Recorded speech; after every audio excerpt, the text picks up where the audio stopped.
This is a reading of Because of Winn Dixie, Chapter 1. My name is India Opal Bellini, and last summer my daddy, the preacher, sent me to the store for a box of macaroni and cheese, some white rice, and 2 tomatoes. And I came back with a dog. This is what happened. I walked into the produce section of the Winn Dixie grocery store to pick out my 2 tomatoes, and I almost bumped right into the store manager. He was standing there all red faced, screaming and waving his arms around. Who let a dog in here? He kept shouting. Who let a dirty dog in here? At first, I didn't see a dog. There were just a lot of vegetables rolling around on the floor, tomatoes and onions and green peppers. And there was what seemed like a whole army of Winn Dixie employees running around waving their arms just the same way the store manager was waving. And the dog came running around the corner. He was a big dog and ugly, and he looked like he was having a real good time. His tongue was hanging out and he was wagging his tail. He skidded to a stop and smiled right at me. I had never before in my life seen a dog smile, but that is what he did. He pulled back his lips and showed me all his teeth. He wagged his tail so hard that he knocked some oranges off a display, and they went rolling everywhere, mixing in with the tomatoes and onions and green peppers. The manager screamed, "Somebody grab that dog!" The dog went running over to the manager, wagging his tail and smiling. He stood up on his hind legs. You could tell that all he wanted to do was get face to face with the manager and thank him for the good time he was having in the produce department. But somehow he ended up knocking the manager over. And the manager must have been having a bad day because lying there on the floor right in front of everybody, he started to cry. The dog leaned over him, real concerned, and licked his face. "Please," said the manager, "somebody call the pound." "Wait a minute," I hollered.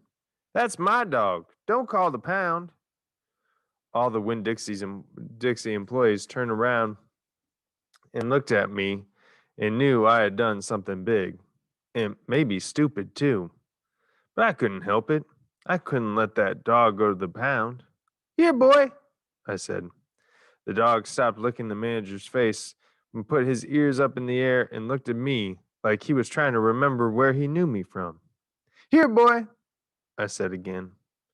And then I figured that the dog was probably just like everybody else in the world, that he would want to get called by a name. Only I didn't know what his name was. So I just said the first thing that came into my head. I said, "Here, Winn Dixie." And that dog came trotting over to me just like he had been doing it his whole life. The manager sat up and gave me a hard stare, like maybe I was making fun of him. "It's his name," I said, "honest." The manager said, "Don't you know not to bring a dog into a grocery store?" "Yes, sir," I told him. "He got in by mistake. I'm sorry. It won't happen again." "Come on, Winn Dixie," I said to the dog. I started walking, and he followed along behind me as I went out of the produce department and down the cereal aisle and past all the cashiers out the door. Once we were safe outside, I checked him over real careful, and he didn't look that good. He was big but skinny. You could see his ribs, and there were bald patches all over him, places where he didn't have any fur at all. Mostly, he looked like a big piece of old brown carpet that had been left out in the rain. "You're a mess," I told him. "I bet you don't belong to anybody." He smiled at me.